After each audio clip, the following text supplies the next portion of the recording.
আবার হাত তোলে। আমার কাজ হয় না, এই জন্য আমি কোনো কাজ করতে পারি না গুছায়। মানে কয় না 19-23 হইলে গায়ে হাত তোলা। ভাই আপনি বলেন যে কোনো মানুষ কি 5 নিশানা বা 5টা হাত বা 5টা জিনিস কমপ্লিট ভাবে কোনো মেয়ে বা কোনো ছেলে একের ভিতরে সব বই পাওয়া যায়? এদিক ওদিক ভুল হবে। আমি তো একের ভিতরে কোনো লাইব্রেরি বই না যে আমার একের মতো সব পাওয়া যাইব। তো কোন হইলে উনি হাত তোলে। আবু তোহানকে বোকা বলবো নাকি বুদ্ধিমান বলবো বুঝতেছি না। অবশ্যই সে বুদ্ধিমান, তবে এই ধরনের বোকামি কাজ কেন করলো ওইটাও আমার বুঝে আসে না। কারণ এই মহিলাটার আগে আরো 2টা বিয়ে হয়েছে। যদি এই মহিলাটা এতই ভালো হইতো তাহলে আগে আরো 2টা স্বামী সংসার করতে পারে নাই কেন? শেষমেশ আসছে আবু তোহান, সে দয়া কইরা মায়া কইরা তাকে বিয়ে কইরা। আবু তোহার যে স্ত্রী যে এখন এত প্রতিবাদ করছে, তিনি আবু তোহার কত নম্বর স্ত্রী জানেন? 5 নাম্বার স্ত্রী। যখন ভাবি যে ডিভোর্স, তখনই আমার মনে হয় একেবারে অবস্থা খারাপ হয়ে যায়। এই পৃথিবীতে কেউ আপন না প্রিয় ভাইরা, বিপদে পড়লে বোঝা যায় কেউ আপন না। আসসালামু আলাইকুম, আমি আপনাদেরকে দেখাবো তালাক দেওয়ার পর আবু তো আপনার হুজুরের স্ত্রী মিডিয়ার সামনে এসে সব সত্য বলে দিলেন, যা আপনারা দেখলে অবাক হয়ে যাবেন। আর এইদিকে মুখ খুললেন মিজানুর রহমান আজারি হুজুর। তো আজকের এই ভিডিওগুলো অত্যন্ত গুরুত্বপূর্ণ, তো আমি আশা করবো যে আপনারা সম্পূর্ণ ভিডিওটি দেখবেন। আর এই সম্পূর্ণ ভিডিওটি দেখলেই বিস্তারিত জানতে পারবেন। আর এই ভিডিওগুলো দেখানোর আগে আপনাদের কাছে আমার ছোট্ট একটা রিকোয়েস্ট, আপনারা যদি আমার চ্যানেলে নতুন হয়ে থাকেন তাহলে নিত্য আপডেট নিউজ সবার আগে পেতে আমার এই চ্যানেলটি সাবস্ক্রাইব করে আমার সাথেই থাকুন। আর এখন চলুন কথা না বাড়িয়ে আমরা এক এক করে ভিডিওগুলো দেখে আসি। ওখানে তার বড় স্ত্রী আছে, বাচ্চা হয়েছে। আমি ভাবছি বড় স্ত্রীর সাথে দেখা করতে গেছে, কিন্তু ওইখানে যায় সে 13 বছরে আরেকটা মেয়েকে বিয়ে করে। অথচ আমি এখানে জানিও না যে সে 13 বছরে আরেকটা মেয়েকে বিয়ে করছে। না, আপনি তো হাদিস জানেন, আপনাকে তো জানানোর দরকারও না। তারপর আছে যে বৌদি থেকে পরামর্শ করো, যেহেতু তোমার বুড়া মা। পরামর্শ আর অনুমতি দুই জিনিস। পরামর্শ চাইলে করব না, চাইলে না। বুড়া তো জানে যে সে একাধিক বিবাহ করবে, এমন তো না যে জানাইলে তার বুড়া তাকে ছেড়ে চলে যাবে। আপনার এখন এত লাগবে কেন? আপনি তো নিজেই তো জেনে আরেক ঘরে বিয়ে করছেন। না, সে তো আমাকে কথা দিয়ে গেছিল যে সে সব ঠিক করে নিবে। সেটা না, আপনি এখন সে যদি 100টাও বিয়ে করে আপনার তো কিছু যায় আসে না, কারণ আপনি নিজেই তো একাধিক বিয়ের জেনে আসছেন। কিন্তু সে বিয়ে করো, কিন্তু সে তো আমাকে কথা দিয়ে গেছে এবং তার 4টা কমপ্লিট হয়ে গেছিল, আর এখন আমাকে নিয়ে ঝামেলা হয়েছে। তার মানে সে আরেকটাই করতে পারবে বিয়ে। এখন তার তো আমাকে বলা উচিত ছিল যে আমি এরকম অন্য একটা মেয়েকে বিয়ে করতেছি, তুমি তোমার রাস্তা দেখো। বা আমার সাথে এগুলো করার তো দরকার ছিল না, অবৈধভাবে বা অবৈধ। আমার বাচ্চাও নষ্ট করছে, আমার শরীরের উপর প্রেশার গেছে, এগুলো তো তার দরকার ছিল না। তারপরে আমাকে তার যে আগের বুড়া চলে যায়, আগের ওনাদের সাথে আমার কথা হয়। তারপর ওনাদের থেকে সব শুনলাম। তখন আমি আমার বাপের বাড়ি চলে গেলাম। আমার বাপের বাড়ি যে চলে গেলাম, আমার বাপের বাড়ির ফ্যামিলি তো কিন্তু কেউ আশেপাশে কেউ জানা হয় না যে আমি এটা করছি বা এ কারণে হাইছি বা আবার সাইরা দিব। মানে ফ্যামিলিতে কত কেউ জানা হয় নাই, স্বাভাবিক। মানে আমার শ্বশুর বাড়ির ফ্যামিলি যারা আছে, আমার শাশুড়ি, আমার বাপের বাড়ির ফ্যামিলি 2 পাশেই আমার খালা শাশুড়ির বাড়ি, খালা শাশুড়ি। বুঝলাম, এই কাণ্ড বুঝলাম। আপনি আমাকে ওই প্রশ্ন উত্তর দেন, এই কাণ্ড কি আপনি আবার দেখছেন কখনো? জি, মানে আমার তখন আনতে গেল আমার ফ্যামিলি দিয়ে দিল। তারপরে তো তারপর আমি কইছি যদি আমি এসব দেখি, মানে আমি ওটা বইলেই আমি যদি এসব দেখি আমি কখনো আমার এই স্বামীর সংসার আমি করব না। আমার মারে বলছি জিততে, ঠিক আছে। তার মাথায় আমি ভাই কইছি দেখতে না, মানে জামাই মাপটাপ চাইছে আছে কি সইব না, যা। তো শেষে গেলাম, শ্বশুর বাড়িতে গেলাম। যাওয়ার 1 সপ্তাহ পর আবার এক আসলো। ওই অবস্থা আমি গোসল করে, আমার 4-5 তলাতে আমি গোসল করে নিচে যাই। আমি জানি ভাবি গোসল করতেছে, আমার হাজবেন্ড নিচে গেছে গা। আমার হাজবেন্ড কইছে নিচে যাইব। তখন আমাদের আবার রুমে আছে না, রুমের সাথে ওয়াশরুম। আমি ওই রুমেই খাবার নিয়ে খাইতে বসছি। আমার শাশুড়ি শুয়ে রয়েছে আমার জাল কোন উপরে, মেজো জাল। আর আমি জানি ভাবি গোসল করতে গেছে। তো আমি খাইতে নিচ্ছি, মানে 2-3 নকমা খাওয়ার পরেই দেখছি আমার হাজবেন্ড বাড়িতে আছে ওয়াশরুমেতে। আমি কিছু বললে মনে হয় ওয়াশরুম মানুষ যাইতেই পারে, মানে উনি আমার দেখে ঘাবড়াই গেছে। তখন তার পিছনে আমার জালে এক ওয়াশরুম থেকে, যখন পিছনে ওয়াশরুম তো উনি যাইবো স্বাভাবিক, পিছনে যখন আমার জালের দেখি তখনই আমার মেজাজ খারাপ হয়ে যায়। তখন আমি চিল্লাই উঠি। ওটার পরে আবার স্বাভাবিক বলতে আমি আমার শাশুড়ি বলি তখনও কি আবার সেম কাণ্ড হয় যে আপনাকে সবাই পাগল বলে? জি। আপনার গায়ে হাত তোলে কবে থেকে সে? গায়ে হাত তোলে আমার বিয়ের যখন 15 দিনও যায় না তখন। কেমনে, কেন? আমার বিয়ে হওয়ার অল্প বয়সে, তখন আমি মানে কাজ টাজ তেমন কিছু জানতাম না। তো উনি খুঁজছিল বাদ, তো বাদ বাইরে দিতে গিয়ে মানে আমি সোফার মধ্যে দিচ্ছি, তো সোফার এই পাশেতে মোবাইল পড়ে গেছে। মোবাইলটা পড়ছে মানে নিচে পড়ছে, তখন তরকারি উল্টায় গেছে, তরকারির সাথে পড়ে গেছে। তখন মানে এই সাথে একটা বিষয় নিয়ে গায়ে হাত তোলা। তখন গায়ে হাত তোলার পরে আমি আমার ফ্যামিলিকে বলি, তখন তো ব্যথা বুঝতাম না। আমার মা আর বলতাম, মা বলতো যে স্বামীর সংসার করতে অনেক কষ্টই, কিছু হইব না, কইরা যা। তখন এটা বলছে। আর 15 দিনের মাথায় গায়ে হাত তোলা শুরু করলো? জি। তখনও হাতের মেহেদি রয়ে গেছে, তার আগে শুরু হয়ে গেল দাগ। জি। আপনি প্রতিবাদ করেন নাই তারে? কেন? আমি বুঝতাম না, বললাম তো আমি বুঝতাম না। যখন আমার বিয়ে দেওয়া হয় তখন আমি বুঝতাম না। আমার 14 বছর বিয়ে দেওয়া হয়। 14 বছরে বিয়ে হয়েছে আপনার? জি। কেন, মানে এত আগে আগে কেন দেয়া হইলো? আমাদের বাসার এলাকা যেটা মহল্লা বলে, ওই এলাকার মহল্লার মধ্যে মানে অল্প বয়সী মেয়েকে বিয়ে দেওয়া হয়। কোন জায়গা এটা, কোন জেলায়? ঢাকা কেরানীগঞ্জ। কেরানীগঞ্জের ওদিকে? নদীর ওই পার। আচ্ছা আচ্ছা, ওকে। পড়ালেখাটাও তার মানে শেষ করতে পারেননি আপনি? জি না, আমি পড়াশোনা 8 পাস। তারপর আর পড়তে পারেন নাই? না না, বিয়ে দেওয়া হয়েছে তখন তো আর পড়াশোনা করতে দিব না। ওকে, তারপর? যখন গায়ে ফার্স্ট হাত তোলা হয় তখন আমি ফ্যামিলিরে বলি, তো ফ্যামিলি বললো এই কথা যে মানাই নেই।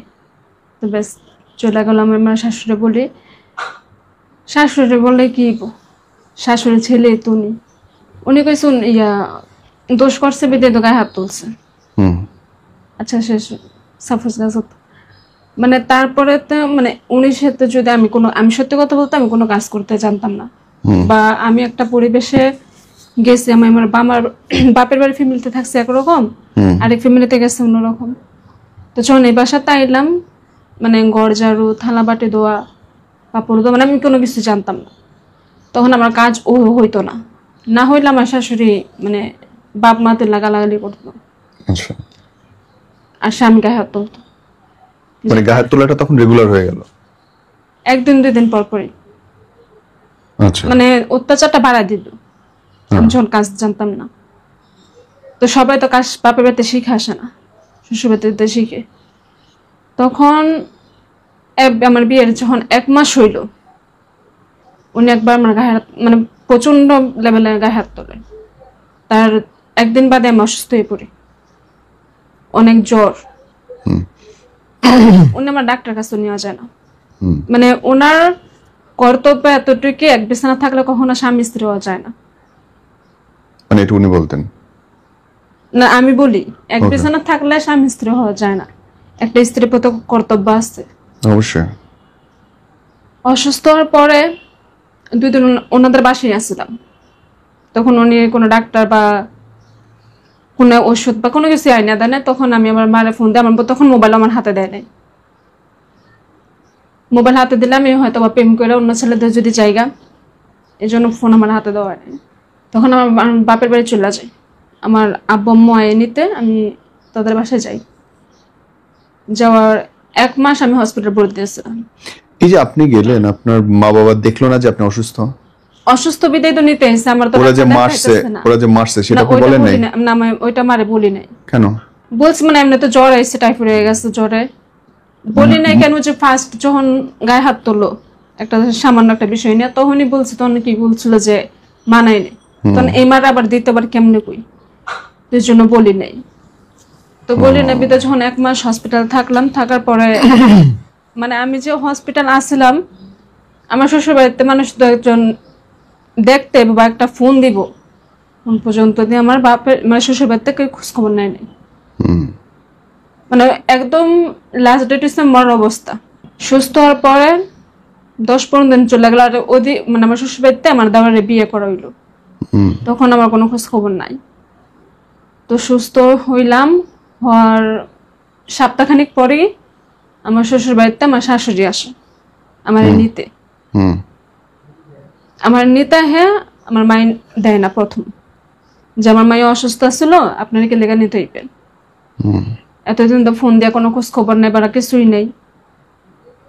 তাই চাই একটা কথা কাটাকাটি হয়েছে আমার ফ্যামিলি আর শ্বশুরবাড়িতে ফ্যামিলিতে। তো কথা কাটাকাটির পরে আমার হাজবেন্ড আসে, তার 1-2 দিন পরে আমার হাজবেন্ড আসে, আয়সা বলে যে আমারে দিতে। আমার আম্মু দিয়ে দিচ্ছে। আমার আম্মু দিয়ে দেওয়ার পরে মানে আমি তো শ্বশুরবাড়িতে নতুন করে গেলাম। তখনও তো কিন্তু ভাই আমি নতুন বই, বিয়ের 1 মাস যেহেতু হয়েছে, মানে আমি যে অসুস্থ আছিলাম, কোনো ফোন নাই, খোঁজ খবর নাই। আমার আম্মু চাইছিল যে একটা কোনো কিছু বিচার বা একটা কোনো কিছু করে দিতে, কই করলো না তো। মানে ওই বাসায় যাওয়ার 1 সপ্তাহ পরে আমার গায়ে আবার হাত তোলে। আমার কাজ হয় না, এই জন্য আমি কোনো কাজ করতে পারি না গুছায়। মানে কয় না 19-20 হইলে গায়ে হাত তোলা। ভাই আপনি বলেন যে কোনো মানুষ কি 5 নিশানা বা 5টা হাত বা 5টা জিনিস কমপ্লিট ভাবে কোনো মেয়ে বা কোনো ছেলে একের ভিতরে সব বই পাওয়া যায়? এদিক ওদিক ভুল হবে। আমি তো একের ভিতরে কোনো লাইব্রেরি বই না যে আমার একের মতো সব পাওয়া যাইব। তো কোন হইলে উনি হাত তোলে। তো যাই হোক আমার ফ্যামিলির তখন আবার বলছিলাম, মানে অনেকবার আমার মা, আমার আব্বু, আমার চাচারা আসছে, আমি সবারই বলছি। বা আমার যখন বিয়ে দেওয়া হয় তখন আমার যে খালারা আছে ওনারা রাজি না বিয়ে দিব, কারণ আমার হাজবেন্ডের আগের একটা বিয়ে হয়েছে। আমার বয়স তখন 14, ওনার বয়স 30। এত ডিফারেন্সে কেন বিয়ে দিল? দিছে বাপ্পার পছন্দ হয়েছে জন্য দিছে। বাপ কি অনেক গরিব ছিল আপনার? না, তো মনে হচ্ছে যে গলার কাঁটা যেভাবে ফেলে দেয় সেভাবে করছে। আপনার বিরুদ্ধে আপনার হাজবেন্ডের অভিযোগ কি একটাই যে কাজ করতে পারেন না? জি। উনি কেমন লোক ছিলেন? বাদ বাকি সময় আপনার সঙ্গে ভালোবাসা হয়েছে কিনা তার কখনো? আমাদের বিয়ের রানিং 8 বছর চলতেছে। ওনার সাথে আমার যে ভালোবাসাটা বনি আছে, আমি মনে করি যে ওনার সাথে আমার কোনো ভালোবাসা বনি নাই। না উনি আমার চায় না আমি ওনারা চাই। মনে মনে না মিললে কখনো সংসার মিলে না। আর 19-20 হইলে এখন তো মেয়ে হয়েছে, গায়ে হাত তোলে তো তোলে। এখন বলে মানে মেয়ে হওয়ার পরে, মেয়ে হওয়ার আগে বলে নেই, কোন হইলে বলে তুই জায়গা তালাক দিয়ে দে, তো না করছে কাটা। মানে কোনো হইলে মানে এটা। এখন তো কাজকর্ম আপনি পারেন অনেক আগের থেকে গোছানো। জি জি। এখন অসুবিধা কি তার? মানে এখন কি অভিযোগে আপনার গায়ে হাত তুলবে? রান্না মজা না। তার মানে কি সে সম্ভব আপনার নিতেই পারে না? জি, মানে উনি, আমি মানে ওনার সাথে যেহেতু মৃত অবস্থা থাকতেছে, আমার যতটুকু আমার অন্তরেতে বলি, উনি আমার কোনো দিক দিয়ে পছন্দ করে না। পছন্দের মানুষের যত বলে থাকুক মানা নিতে জানে। গত জুমাতে জনাব আবু তোহা আদনান সাহেবের বিষয়ে যে আলোচনা করা হয়েছে সেখানে অনেক ধরনের সমালোচনা এসেছে। বিষয়টা আসলে এখন তালাক পর্যন্ত গড়িয়েছে। এই বিষয়ে কি আমরা এখন চুপ থাকা দরকার না? আসলে আমাদের সবারই উদ্দেশ্য ছিল যে এই পরিবারটা টিকে যাক, কোনো একটা ভাবে স্বামী স্ত্রীর ভুল বোঝাবুঝিটা দূর হয়ে যাক, সংসারটা কোনোভাবে টিকে যাক। এজন্য আমরা যতটুকুন বলেছিলাম, অনেক ক্ষেত্রে আমি নিজেও পরে শুনে দেখলাম যে অনেকটা অতিরঞ্জিত অথবা বাড়াবাড়িমূলক হয়ে গেল কিনা, আরেক ভাইয়ের হক নষ্ট করা হলো কিনা, এই সার্বিক বিষয়গুলো চিন্তা করে আমি নিজে, যারা আমার শ্রোতা রয়েছেন তাদের কাছে আমি নিজে দুঃখ প্রকাশ করছি, ভাইয়ের কাছেও ক্ষমা চাচ্ছি। যেহেতু এখন সংসারটা শেষ, এ বিষয়ে আর কোনো কথা নাই। তলাক হচ্ছে শরীয়তের আবগাদুল হালাল, সবচেয়ে নিকৃষ্ট হালালটা হচ্ছে তলাক। যখন কোনোভাবেই সংসারকে আর মেনটেন করা সম্ভব না, তখন তলাকের বিষয়টা যখন আসে, তলাকই হচ্ছে সমাধান। আমরা দেখেছি যে মুফতি আব্দুল মালিক হাফিজাহুল্লাহ ওয়া রাআহ, উনার সামনে, বাংলাদেশের সবচেয়ে বড় মুরব্বীদের একজন তিনি, উনার সামনে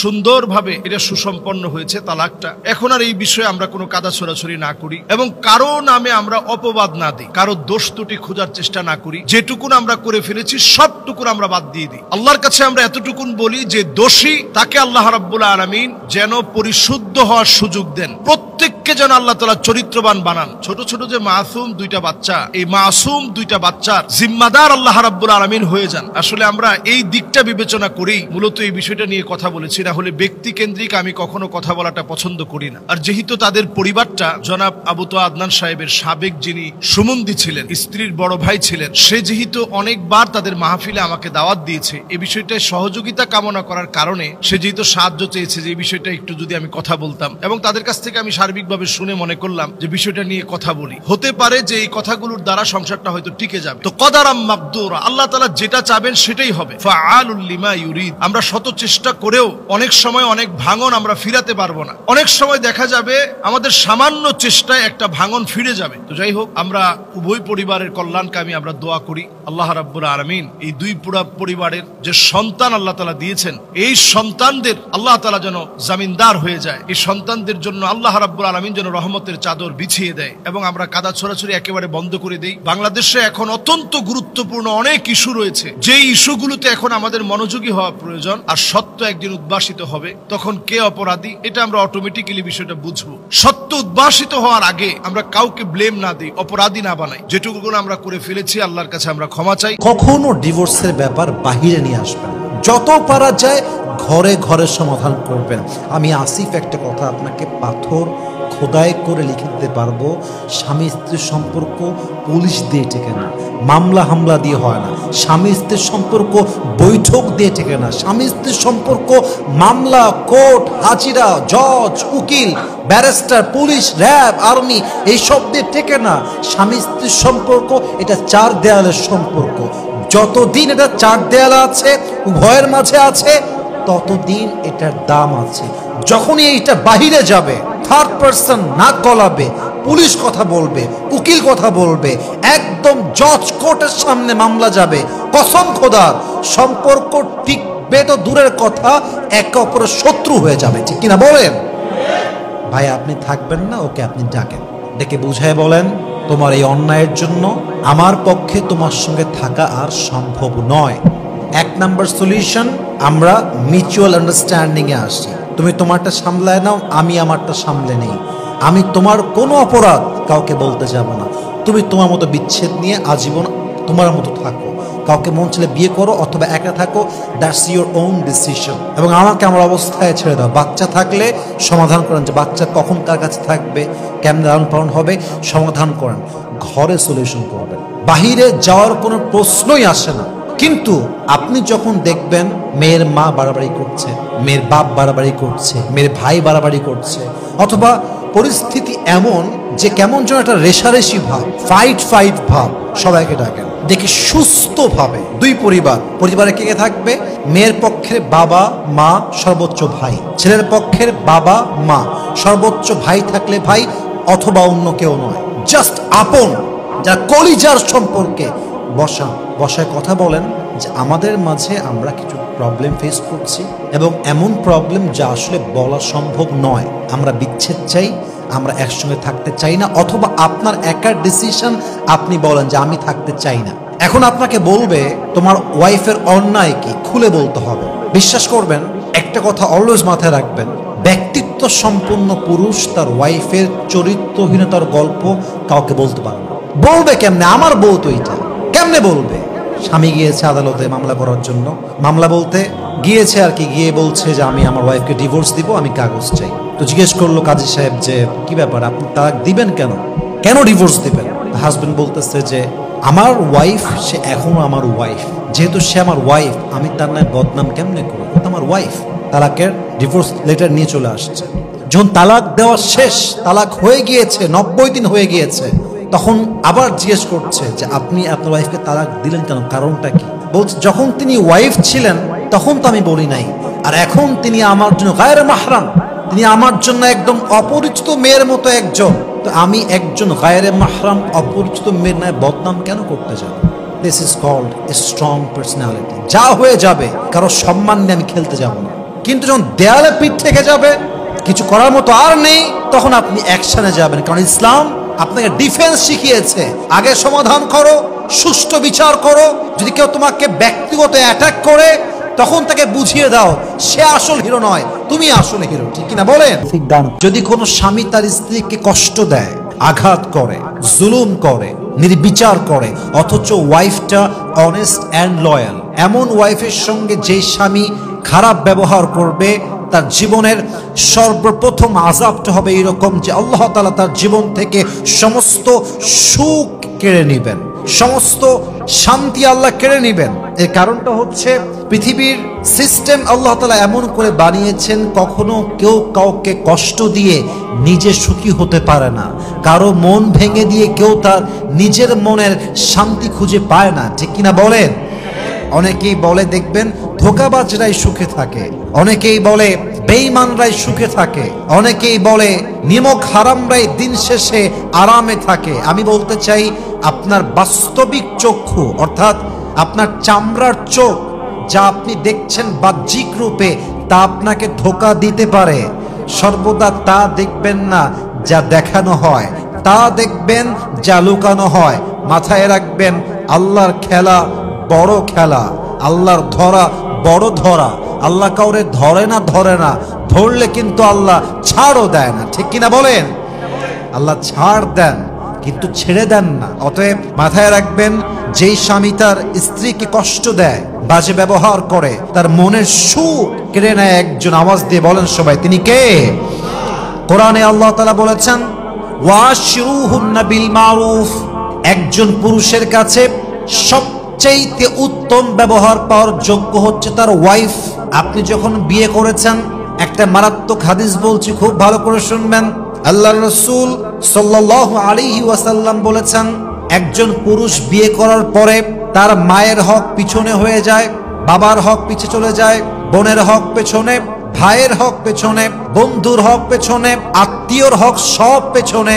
আল্লাহর হাবিব বলছেন, বিয়ের পর পুরুষের জন্য সবচাইতে গুরুত্বপূর্ণ লিস্টে যার হক সবার আদায় করতে হবে, তার নাম হচ্ছে বউ। সুবহানাল্লাহ পড়েন সবাই।